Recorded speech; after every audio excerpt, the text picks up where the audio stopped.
ada anaknya kiai 5 lanang kabeh sih, alim kabeh itu didu. Mergo rebutan pondokin.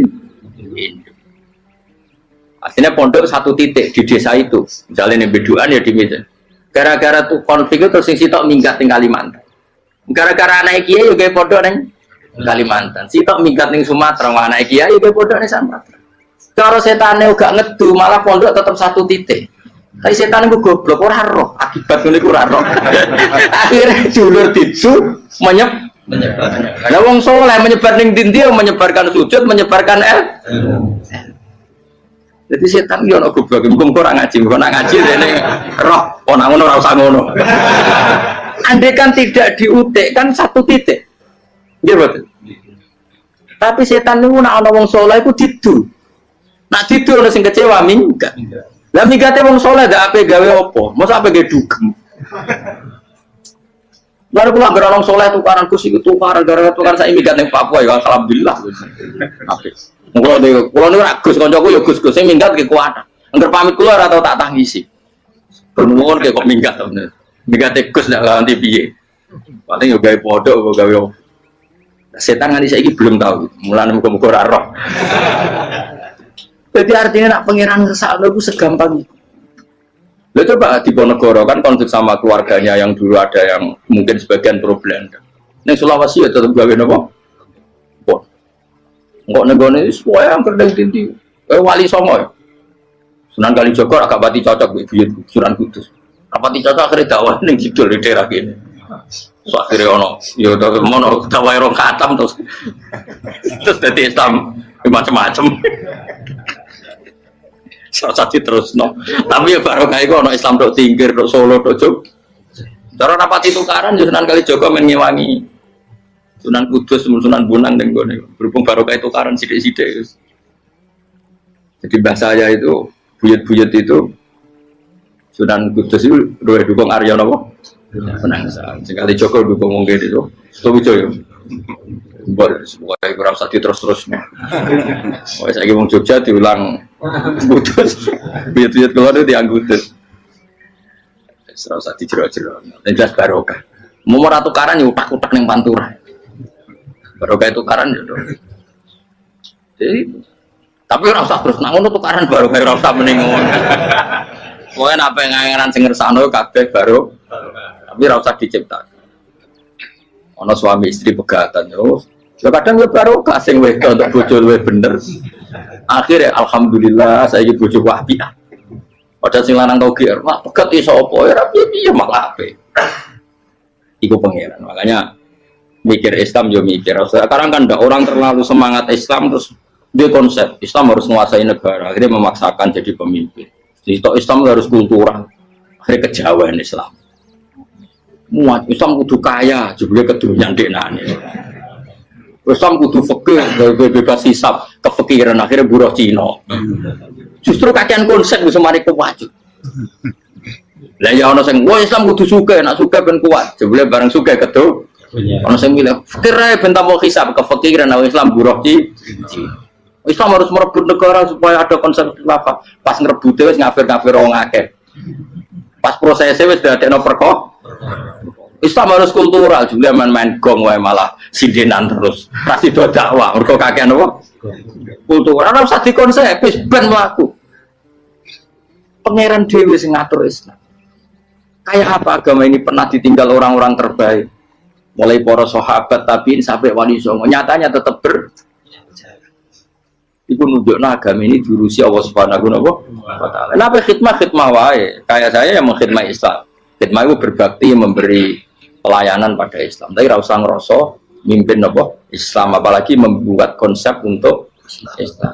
Justru konsep kita ini nanti yang merusak. Karena tadi ngendikan ulama-ulama wa inna minal ilmi la jahlan. Kadang ilmu itu tetap melahirkan kebodohan. Kenapa? Ketika ulama ditanya, innalil ilmi tuhyanan katuhyanil mal, karena ilmu itu punya keangkuhan, kelajutan kayak lajutnya harta. Misalnya gini, saya seorang faqih. Ditanya sesuatu yang tidak mendesak pun saya jawab, hanya karena mempertahankan kredibilitas saya sebagai seorang faqih. Padahal jawaban saya itu malah bahaya bagi Misalnya gini, contoh gampang. Ada orang, misalnya Ruhin baru tobat, dia sholatnya salah, rukuknya salah. Terus saya ditanya sama Fauzi, Gus sholatnya rukun siapa enggak? Wong dia enggak memenuhi syarat dan rukun. Tentu saya sesuai disiplin fikih saya bilang enggak sah. Karena sujudnya ngongkrong atau dia sholatnya fatihahnya ada. Padahal andaikan saya ada jawab lebih baik. Karena apa? Bisa saja menurut Allah sholatnya dia enggak sah secara fikih tapi diterima Allah. Karena dari tidak sholat menjadi sholat. Itu kan ibarat begini. Orang makan tela yang agak-agak beracun, tapi tidak racun yang mematikan. Itu baik apa enggak? Ya tidak baik jawabannya. Tapi kalau bandingannya daripada tidak makan sama sekali, tentu baik makan. Nah, kesalahan itu yang, makanya kata Imam Ghazali, kesalahan itu yang dialami para fuqaha mu'asirun sekarang. Setiap pertanyaan itu dijawab. Dan ironisnya karena sesuai disiplin. Ya tidak bisa. Makanya saya pernah punya teman divonis dokter 2 bulan lagi mati. Terus teman itu gak doyan mangan. Tapi sarannya dia hidup kalau ada obat dari Jerman itu. Kalau ada obat dari Jerman dia hidup. Kalau enggak ya mati kan. Tata tili mati kapan? Kan ini udah. Kabarnya orang mulai mana? Sesok supan orang bulan. Lukus orang bulan cepet kok mana sih? Ku iman mulai cilik, memangnya mati ku gak rong bulan kasih sowae iso wae engko.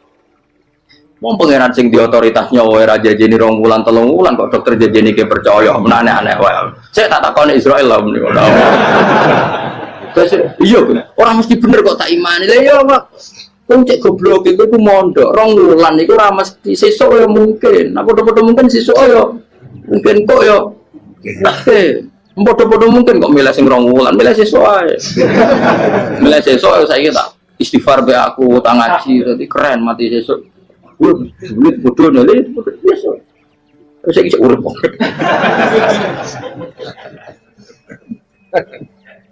Ya karena tadi sesuatu yang enggak otoritasnya itu kita ini kan jadi orang aneh. Agama mulai dulu mengajarkan kita beribadahlah kepada Allah seakan-akan kamu mati besok. Nak kowe santri tenan tanpa diancam mati rong wulan iku nek ibadah kok mati sesuk rong wulan ku kesuwe. Lho kula nganti saiki perasaan kula nggih urip sedina. Mulane kula di dhuwit 200.000 cara kula nggih kathah. Urip nganti sesuk di dhuwit 200.000 ya aki ya. Ana wong butuh dhuwit akeh mergo nyongkone urip suwi. Terus kula agar lan kula ora pati seneng derajat sesuk mati kok di derajat bareng sesuk. Ya kita mangka anak tamu tuh akhirnya dia terus mulai rileks, mulai sebelum malah ramati. Maksud saya itu kita makanya kembali lagi antumul fuqara'u ila. Kita ini butuh. Makanya kalau suwun semuanya anut para nabi dan kalau ada kesalahan para wali, para nabi itu kesalahannya apa? Mimba bihasanatil abrar sayyiatul muqarrabin. Jadi nabi itu karena hubungannya dengan Allah sangat apa? Dekat. Sehingga hal-hal yang cara dohir itu salah, tapi itu menjadi berkah dan kita tidak pernah kayak apa sulhul apa Hudaybiyah. Makanya kata Abu Bakar nggak ada sulhun a'dhamu minal Hudaybiyah. Nggak ada perdamaian yang lebih afdal ketimbang Hudaybiyah. Makanya saya itu termasuk ulama yang setuju, misalnya di McGill di Amerika atau di Kanada itu kan ada Islamic Studies. Saya pernah ditanya, Gus, kalau ada sekolah perbandingan agama, menurut kamu setuju enggak? Saya bilang enggak masalah. Yang penting asal yang dikaji itu Islamnya, bukan orangnya. Kalau yang dikaji orangnya ya copet Indonesia ya Muslim. Kadang koruptornya ketua partai Islam. Wonge kan macem-macem. Yang dikaji Islamnya loh, asal yang dikaji Islamnya. Jangan orangnya. Orangnya bulet-bulet. Wah, juara lah no. Juara. Karena pikiran saya niru Hudaybiyah. Ketika Islam didiskusikan secara masif, tetap yang unggul itu Islam. Makanya Rasulullah minta, tidak apa-apa, semua perkara saya setujui, cuma jangan larang orang mendiskusikan Islam. Akhirnya di Mekah, di Darun Nadwa, di pojok-pojok kampung, di perapatan-perapatan orang tanya, sebetulnya Muhammad itu maunya apa? Mereka ada yang bilang, ya Muhammad kepingin wong nyembah pangeran. Pangeran itu apa sih gaya langit bumi? Akhirnya sih itu iya, pangeran di pantas sih gaya langit bumi, pangeran ulah tahu saya apa-apaanan. Soalnya saya mulai cerita, iya aku tahu nyembah pas dua luang.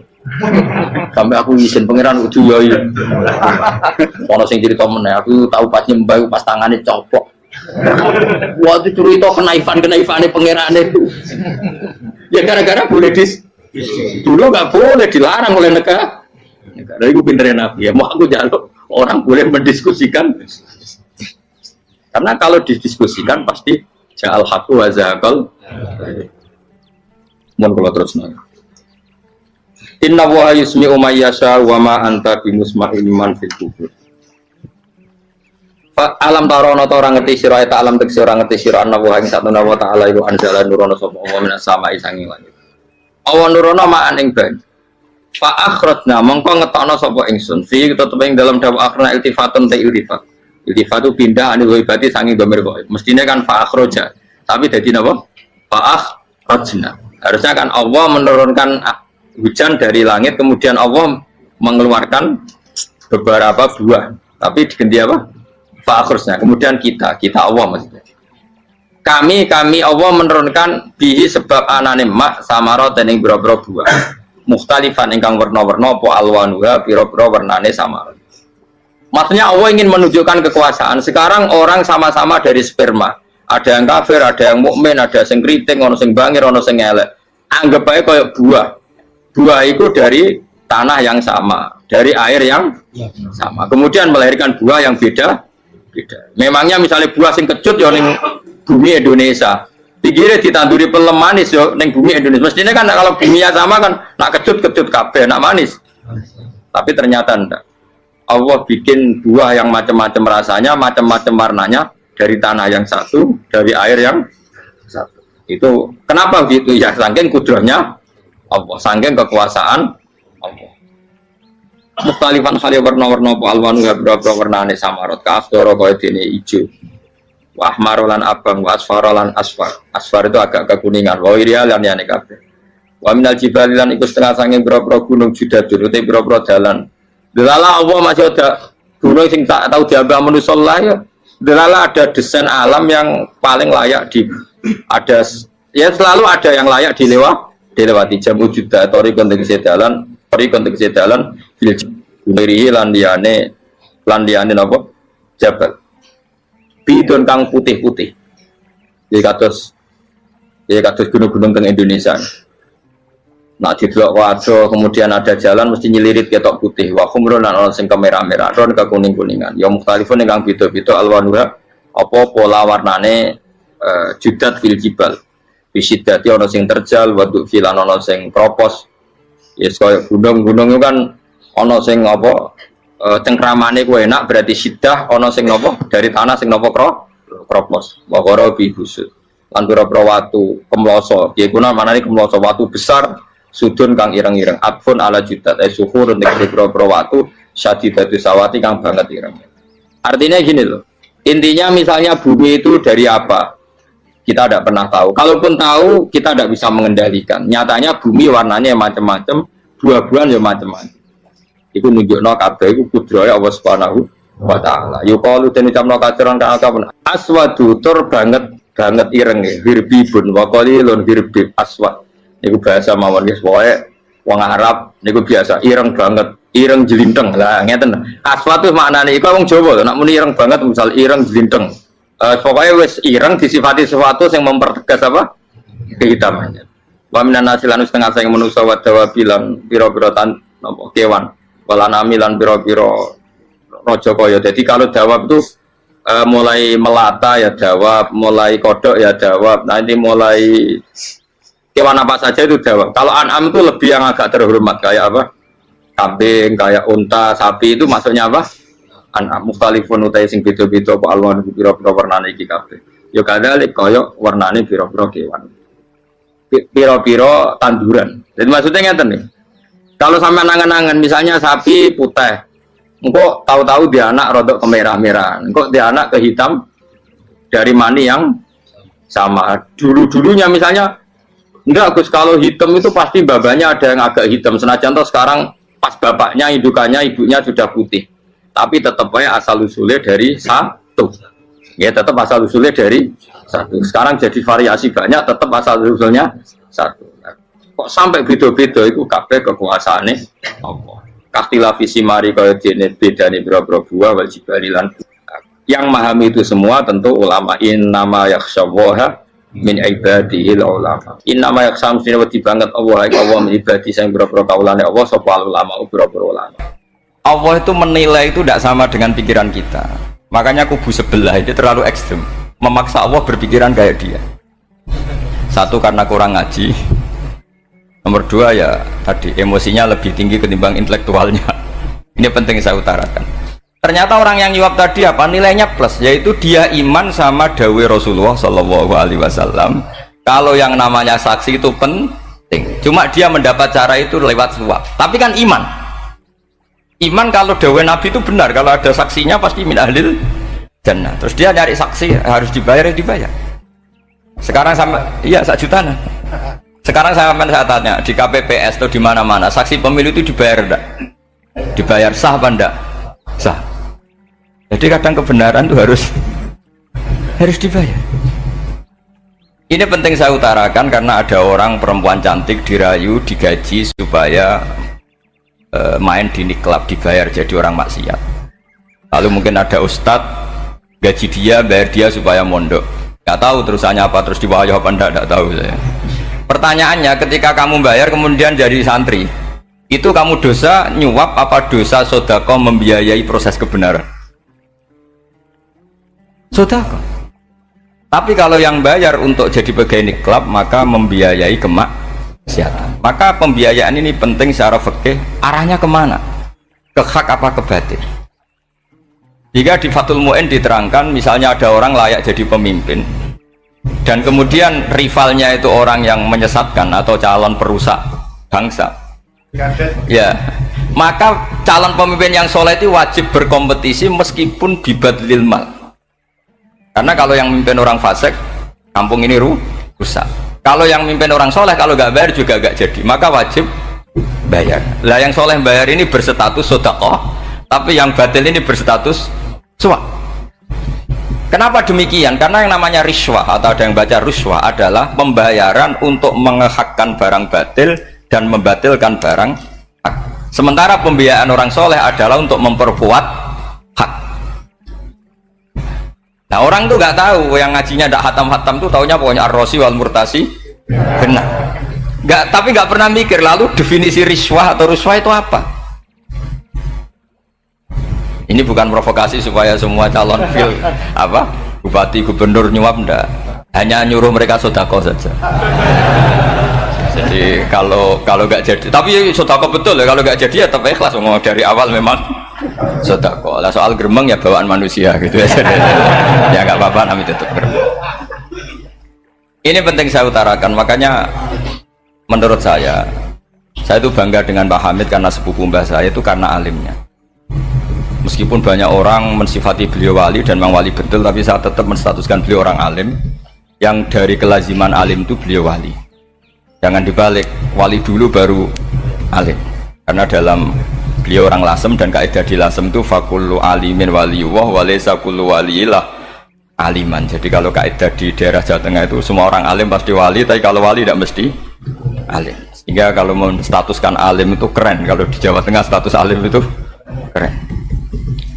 Dan soal keramat yang kaitannya dengan Mbah Mun itu masyhur itu dulu ketika Mbah Hamid santai-santai sama Pak D. Taifur sama keluarga lah. Beliau mau istirahat, kemudian yang datang Kiai Maimun, Mbah Mun zaman itu masih dipanggil Gus. Apa pur ada Pak Taifur di situ. Kata Pak D. Taifur, kalau manggil Pak D itu Gus Mun. Dan itu Mbah Hamid ngendikan rojulun alimun, ada Pak Taifur orang lelaki yang alim yang wali. Di beliau muji Mbah Mun juga alimun dulu, rojulun alimun wali. Ini penting saya utarakan karena kesanatan keilmuan beliau jelas dari beberapa keluarga di Lasem. Karena di daerah Fakhriyah itu yang tempat lahirnya Pak Hamid juga lahirnya mbah saya. Itu mbah-mbahnya sudah orang alim, termasuk Kiai Sidik Jember itu juga lahirnya di kawasan pondoknya Pak Hamid Fakhriyah. Dan Kiai Sidik punya anak yang namanya Ahmad Sidik yang jadi Rois Am yang sekarang ada Gus Wirjon macam-macam, itu semuanya juga keluarga Lasem. Nah saya cerita keluarga ini penting bukan karena tafakhur atau tabai, bukan, karena Allah itu membuat satu tradisi besar memang lewat dzurriyyah.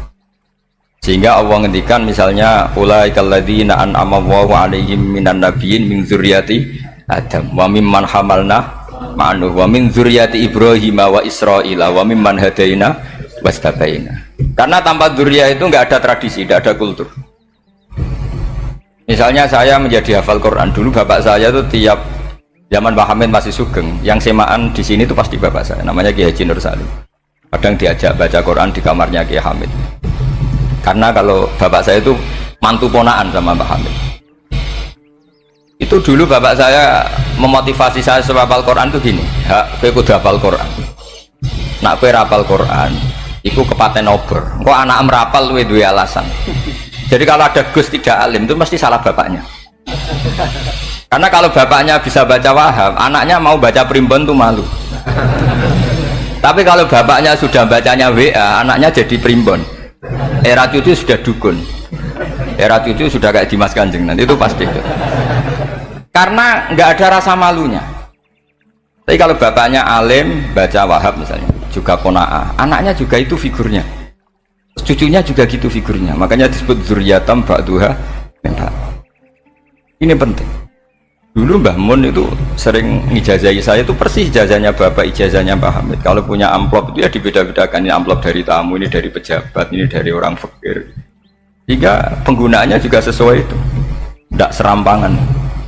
Karena dianggap amanat, kalau kita salah tasarruf maka menjadi hisab. Kalau sekarang nggak salah dikumpulkan. Orang desa salam template wadol pitik kuru wedhus kuru ambek guse tuku HP seri terbaru itu kan kasihan ya. Padahal sing salam template itu ibunya kerja di Malaysia, mungkin gelantungan ngecat tembok di Malaysia. Hasil salam template digugus tuku HP terbaru itu kan nggak imbang. Nah tuku tasbih kan sumbut.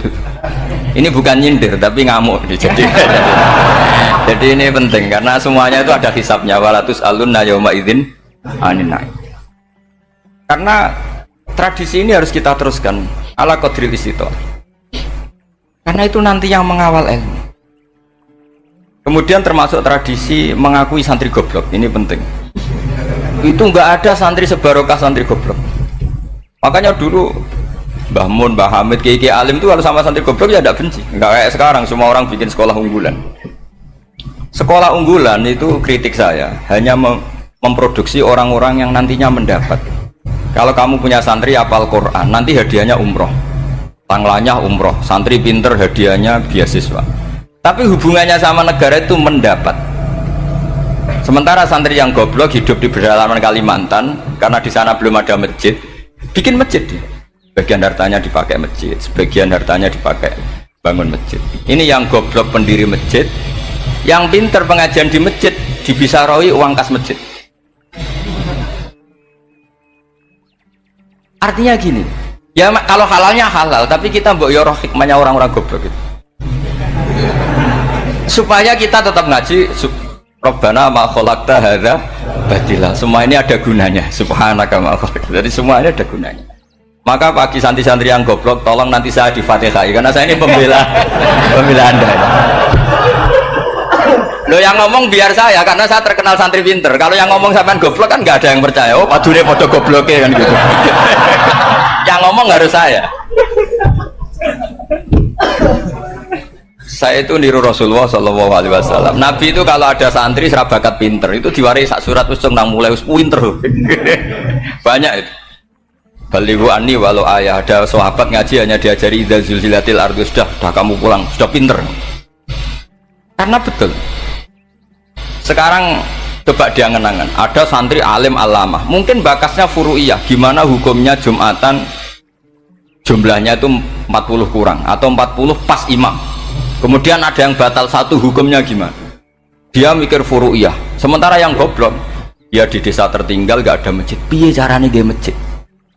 Ini bikin aslul ibadah, yang sini sudah khilaf tentang yang gak penting. Jadi orang goblok itu kadang lebih keren. Akhirnya apa? Duriannya yang goblok nanti jadi orang alim alama ngekholi wong goblok karena pendirinya biasanya orang pati pinter. Itulah Allah Subhanahu wa taala. Ada bikin sesuatu itu sia-sia. Nah, saya ini korban ilmu itu. Akhirnya santri saya banyak yang nggak jelas. Ya, Tapi ya saya terima saja. Saya santri itu macam-macam.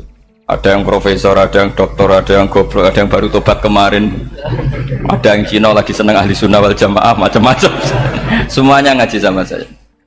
Karena saya tetap berkeyakinan Rabbana ma khalaqta hadza batil.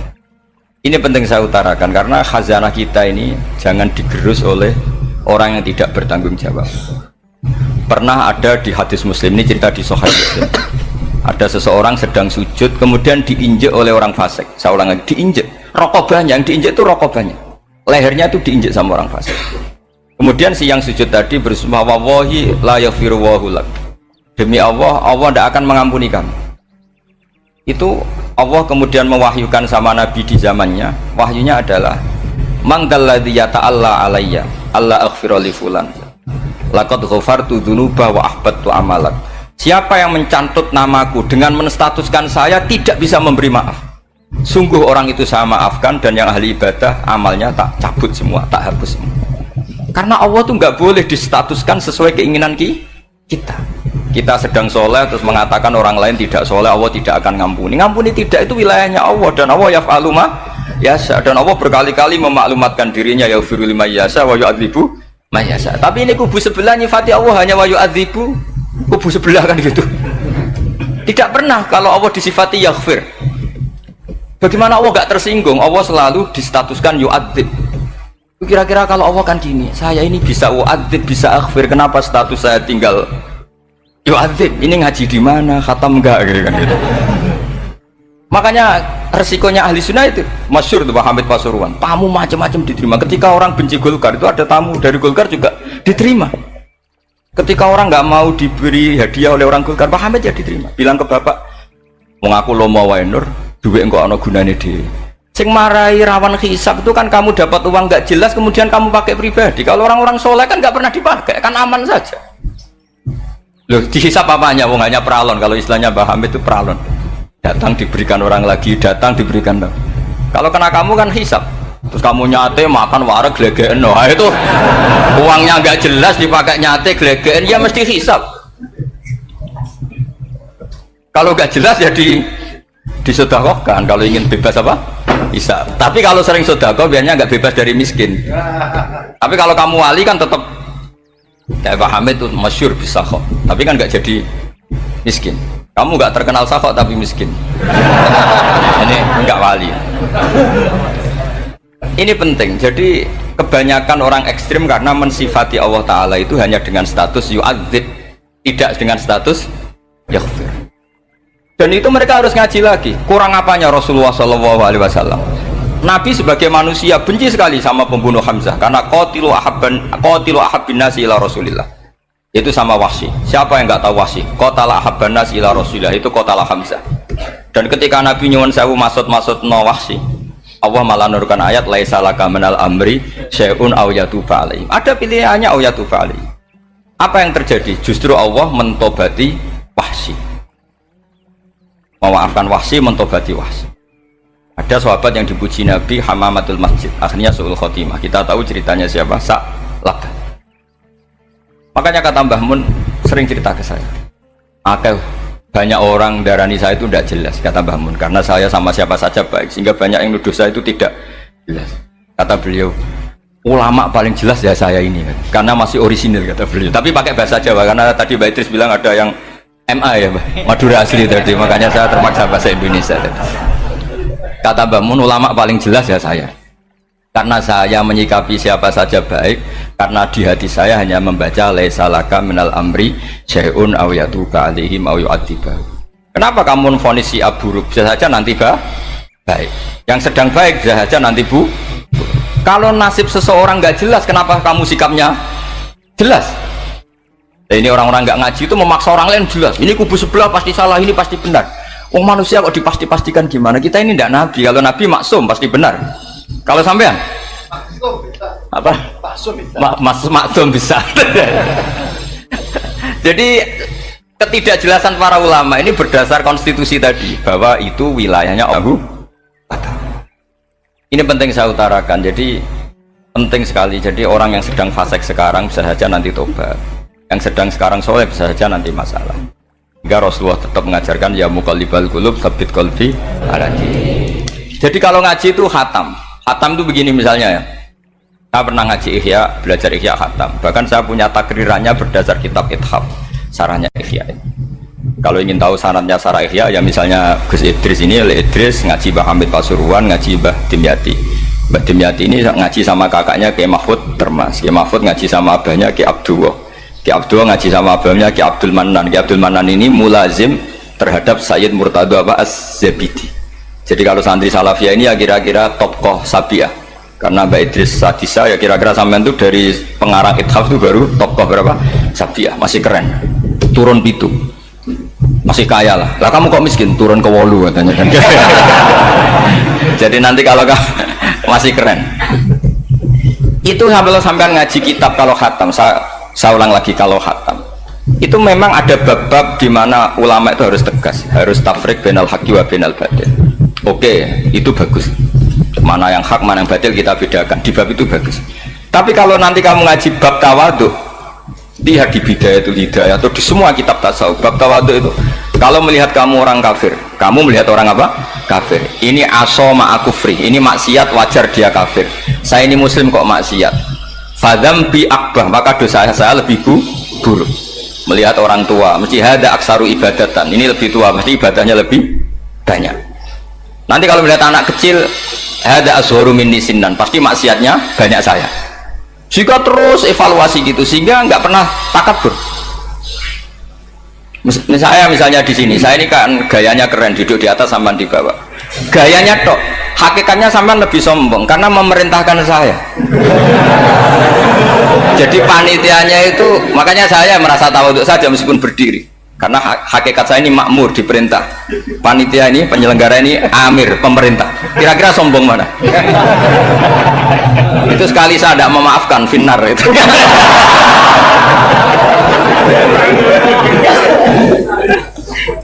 Tapi insya Allah tak maafkan, Pak. Iya masih insya Allah. Jadi ini penting. Jadi mbok ya orang-orang yang ekstrim itu mikir keinginan Rasulullah SAW itu umatnya meninggal dalam keadaan baik. Makanya benar tadi notulen tadi, kalau doa, kalau ingin mandi itu memang harus ada jadabnya. Tapi yang asli loh ya, jangan gaya-gayanan. Ya asli betul, yang nggak khilaf memang asli. Itu ada seorang wali doa di depan Nabi itu begini, ya Allah saya harus jadi orang soleh. Allah diharus-haruskan itu kan nggak sopan ya. Ya Allah saya ini harus jadi orang soleh. Kenapa? Sekali saya soleh maka surroh habibu, yang senang kekasihmu. Sekali saya fasik maka yang senang musuhmu, yaitu iblis. Tinggal jenengan milih mana, nyenangkan kekasihmu apa nyenangkan musuhmu. Akhirnya ya dapat aku ya sudah soleh aja soleh, ini kok doa kok neror orang ini. Kira-kira gitu. Jadi ya Allah saya harus jadi orang soleh. Kalau saya jadi orang soleh surroh habibu, yang senang kekasihmu. Kalau saya jadi orang fasik yang senang musuhmu. Sedangkan tinggal milih saja, menyenangkan kekasihmu apa menyenangkan musuhmu. Kira-kira Allah senang mana? Senang menyenangkan. Wah itu doa paling mustajab. Tapi syaratnya harus anti bikolbin dan dari ijazah nggak mandi, itu ijazah nggak mandi. Maka ini tidak saya ijazahkan. Nanti kalau kamu ngalami isak sendiri, ngalami wujdi sendiri, terus ngalami itu insya Allah makbul. Ini mau gaya-gayanan copy paste nggak diterima itu. Jadi wali-wali dulu itu kalau berdoa itu sederhana, tapi dari hati yang paling dalam. Makanya Nabi Musa itu terkenal, orang paling seenaknya sendiri dan Nabi Musa hubungannya dengan Allah. Tapi sama Allah dimaafkan karena orisinil, tidak bikin-bikin. Rasulullah juga itu, kalau sudah marah itu doanya gitu. Cuma celakanya ditiru Nira Warisman dulu itu. Nabi itu ketika perang Badar itu jelas kalah, nggak mungkin menang, sudah jelas kalah. Nabi hanya 313 orang kafir, 1000 dengan perlengkapan apa? Sudah lengkap semua. Setelah perang dilihat itu jelas kalah. Seri awal yang memang kalah betul. Doanya Nabi apa? Allahumma intuhlik hadil isobah lam tu'bad badal ya. Ampun Gusti, silahkan bikin kalah, tapi ra ono sing roh najenan pangeran. Mohon lahiran jenengan dadi pangeran, ora ono sing roh. Enggak ada ibadah. Intuhlik hadil isobah lam tu'bad badal ya. Kalau engkau menghancurkan kelompok saya ini, jenengan sebagai Tuhan tidak ada yang nyembah lagi. Karena yang nyembah tinggal kelompok kita. Tapi yang ngendikan Nabi, kalau kamu niru tidak bisa. Gak bisa kamu doa, ya Allah saya ini santri salafiyah, kalau saya bodoh menjadi presiden buruk terhadap alumni salafiyah. Gak apa-apa sekali-kali doa gitu. Tapi kata Allah lainnya masih banyak.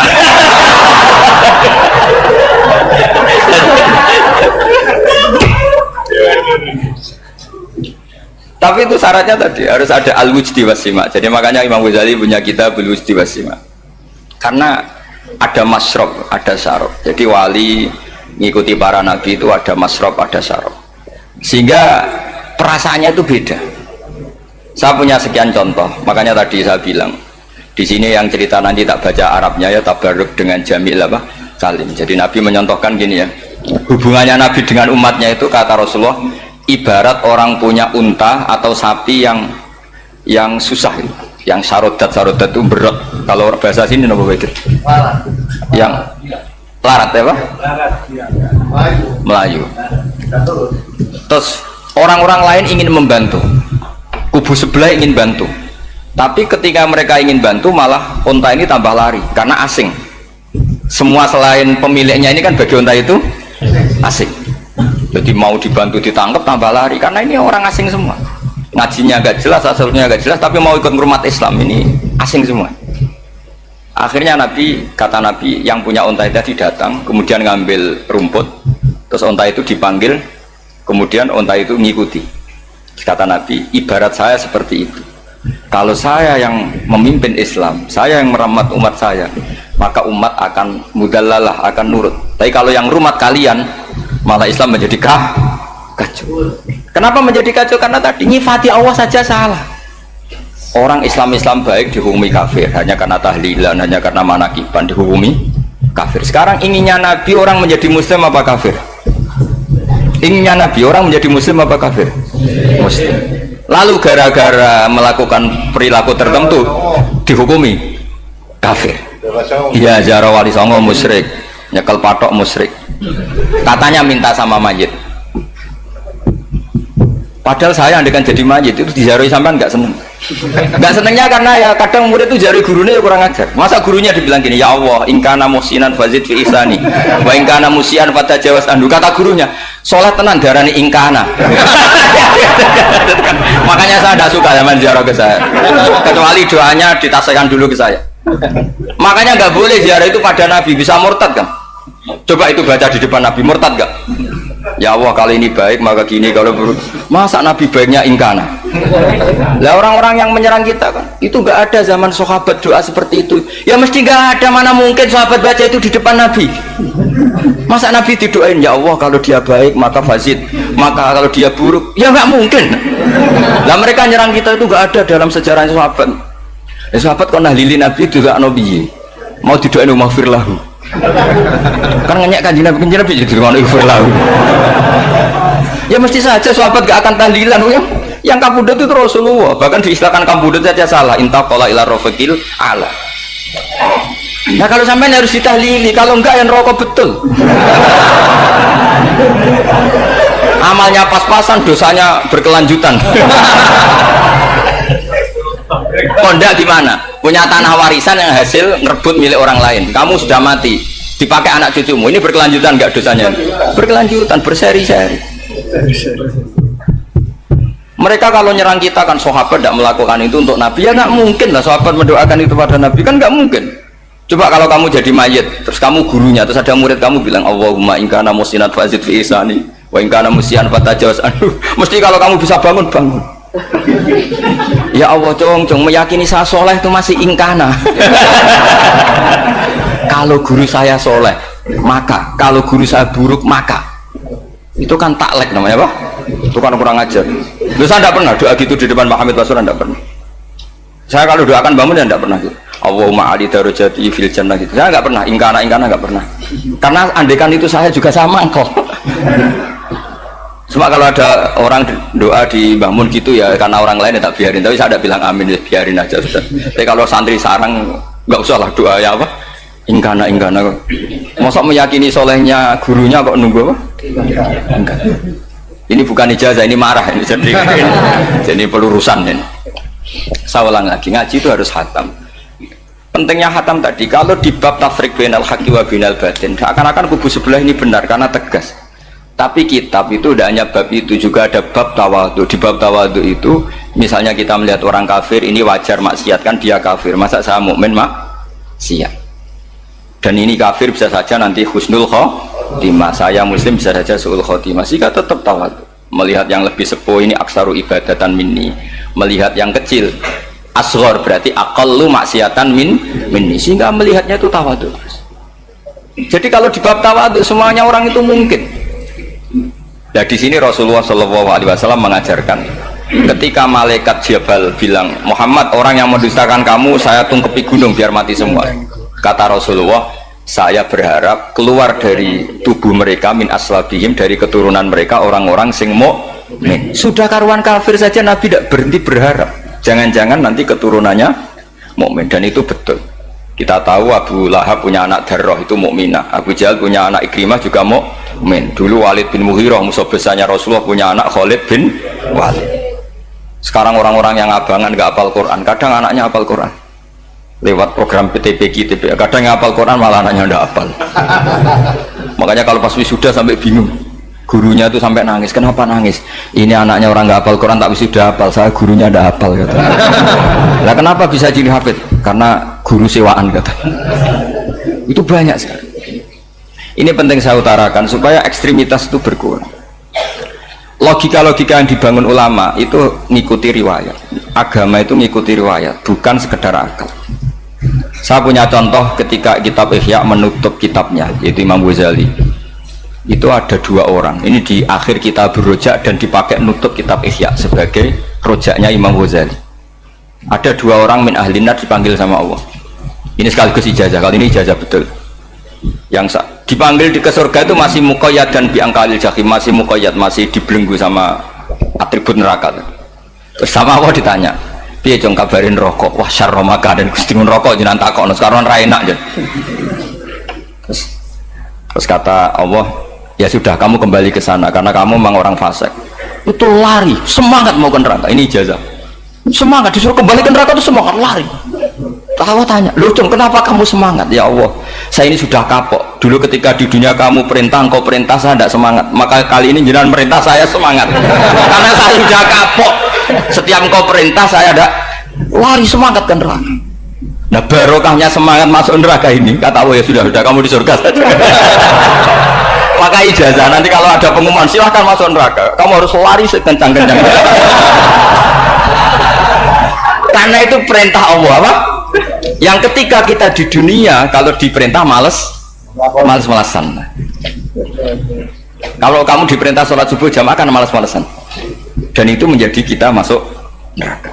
Sebagai kafarah itu ya Allah, karena ini perintah engkau, saya tidak males-malesan lagi. Wes balikin rokok, lari semangat. Allah akhirnya harus dimaafkan. Panggil lagi, sudah di surga saja. Barokahnya semangat masuk neraka. Nah, ini ijazah ini. Ya diterima ya. Kok enggak semangat terima ya. Yang kedua enggak.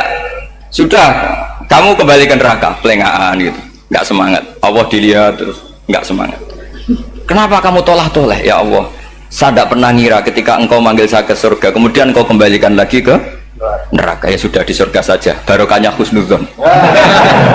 Jadi ini ijazah, kamu milih dua itu, milih yang mana terserah. Artinya apa? Logika kamu itu tidak mesti masuk apa yang dilakukan oleh Allah Subhanahu wa Ta'ala. Itu logika kamu kan tidak masuk, tapi Allah yaf'alu ma yasha. Ini penting saya utarakan. Nah tapi orang-orang ekstrim itu maunya nyifati Allah dengan status yu'adzib, yantakim, Jabbar, Qahar. Sifatnya Allah Ta'ala itu 99. Kenapa apa kamu hanya satu? Jadi tetap saja menghadapi fenomena seperti ini tetap laisa laka minal amri syai'un aw yatuba alaihim aw yu'adzib. Sehingga setahu saya Mbah Mun, Mbah Hamid Pasuruan, guru-guru kita, habaib yang alim-alim itu melihat tamu macam-macam ya dilayani semua. Karena ini ngadepi fenomena sosial yang semuanya tidak jelas. Kalau nggak jelas apa? Ya kita bisanya berharap karena afdolul ibadah itu intidharul farad. Kalau belum Islam sekarang kita harapkan nanti. Kalau bapaknya enggak kita harapkan anaknya. Kalau anaknya belum kita harapkan cucu. cucunya. Karena agama ini limangka nayarjuwo hawal yaumal akhir. Agama ini bagi yang terus berpengharapan, bukan bagi yang putus asa. Ini yang penting saya utarakan. Jadi apalagi Allah sudah punya rencana tadi, yang goblok-goblok di pedalaman Dayak bikin masjid, yang pinter-pinter ramen lomba untuk sangu, untuk umroh. Kira-kira memberi sama mendapat pahalanya keren mana? Memberi. Tapi tidak usah jadi goblok tidak usah direncanakan, sudah terjadi. Jadi makanya saya bela karena sudah terjadi gitu. Tapi tidak usah direncanakan. Nanti terus wah goblok aja cara Gus Bak gak apa-apa ndak. Sudah kadung, ini cuma kita itu iman ya. Jadi karena yang pinter itu yang jumlahnya tidak banyak. Ini kita bully saja. Karena kamu bully pun tetap mulia kan orang pinter ini. Tapi kalau orang goblok gak dibela habis dia. Yang pinter buat dikritik kayak apa kan tetap mulia kan. Lah yang muji sudah banyak, saya ngeritik saja lah. Ini tidak akan jatuh. Tapi yang goblok ini kan nggak ada yang bela. Saya sebagai umatnya Rasulullah, pecinta umat Rasulullah tak bela, tenang saja. Ada hikmahnya apa? Hikmahnya orang goblok. Betul loh, saya itu sering ketemu dokter, ketemu profesor tuh nangis. Tak tanya kenapa nangis. Bapak saya itu petani, saya di Jogja sampai jadi dekan, jadi rektor. Tapi saya sekarang rektor, anak saya sekedar SMP naik itu sudah senang. Nggak dengar kabar ketangkep BNN sudah senang. Padahal saya ini ahli metodologi. Ternyata pinter bapak saya. Karena bapaknya tadi hanya petani bisa menjadikan anaknya profesor. Tapi profesor tidak mesti bisa jadi. Anak saya naik SMP aja sudah senang. Karena Allah ingin membuktikan pinter kamu itu tidak ada artinya di depan iradatullah. Di depan apa? Iradatullah. Supaya orang tunduk. Lu coba yang jadi ulama tabi'in itu rata-rata abnaul mawali, anaknya budak yang dimerdekakan. Karena Allah seperti itu. Ada yang tokoh yang tadi zuriyatam ba'duha min ba'd, itu harus kita jaga. Saya termasuk orang yang ditakdir punya mbah-mbah alim, itu juga harus dijaga. Yang enggak alim peluangnya masih banyak, banyak sebanyak-banyaknya. Asal tadi lewat jalur sregep, dan kalau bodoh ngaji saya nanti tak ajari robbana ma khalaqta hadza napa. Karena ayatnya gitu, min dzurriyyati Adam wa mimman hamalna ma'anu wa min dzurriyyati Ibrahim wa Israil. Terus terakhir ditutup wa mimman hadaina wajtabaina. Itu umum. Tidak jalur nasab, siapa saja yang hadaina wajtabaina.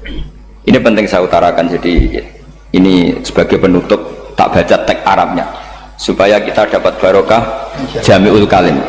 Karena sebarokah-barokahnya bahasa Jawa atau bahasa Indonesia masih barokah bahasa Arab. Cuma kalau tidak saya terjemah dulu, nanti saya baca ini kamu amin amin dikira doa aja sih. Makanya ini diterangkan dulu biar gak korban apa? Diamini. Karena saya ini pernah Jumatan di satu kampung, imamnya itu sepuh.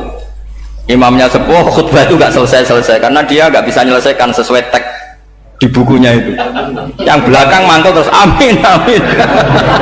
Akhirnya Pak Khotib ngadeg lagi, "Tunggu doa, tunggu."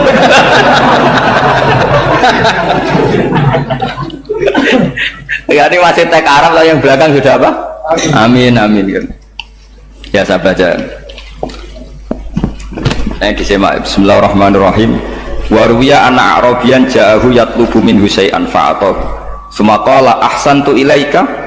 Dikasih sesuatu ya tadi saya contohkan, misalnya dikasih hanya 10.000. Qala al-Arabiyullah wala ajmalta, kamu ya belum berbuat baik. Faghadibal muslimun wa qamu ilaihi. Orang-orang Islam marah besar karena Nabi dikomentari la ajmalta, kamu tidak orang baik. Fa asyara ilaihim an kuffu, kata Nabi jangan kamu pukulin. Kalau di Madura sudah tuntas tuh kena celurit itu kalau. Sumakomat, kalau di MA ada dia di Madura asli tadi ya. Sudah tuntas. Sumakoma wa dakhala manzilahu. Setelah itu terus arsala ilahi sallallahu alaihi wasallam wa zadahu syai'an. Kemudian Nabi menyuruh dia, ayo masuk rumah terus ditambahi. Faqala ahsantu ilaika qala na'am fajazakallahu min ahlin wa asyiratin khairan. Setelah ditambah banyak sama Nabi, saya sudah baik sama kamu. Wah, baik kalau sekarang baik. Itu mengatakan baik karena ditambah uang loh. Bukan karena dari nuraninya, karena ditambah uang, ditambah duit.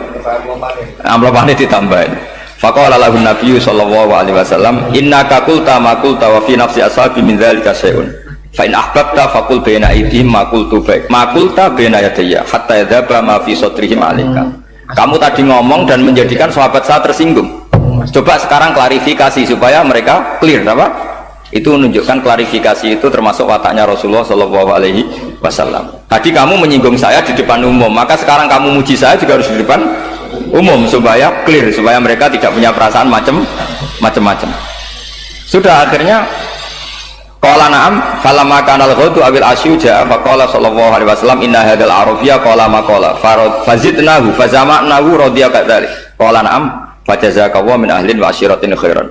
Terus faqala Nabi sallallahu alaihi wasallam, ini penting ya bagi semua dai, bagi semua ustaz, masali wa masalu hada masalu rajulin lahu naqatun syaradat alaihi fattaba'an nasu atau fa'atba'an nasu falam yaziduha illa nufuran fanadahum sahibuha khallu baini wa baina naqati fa inni arfaku biha minkum.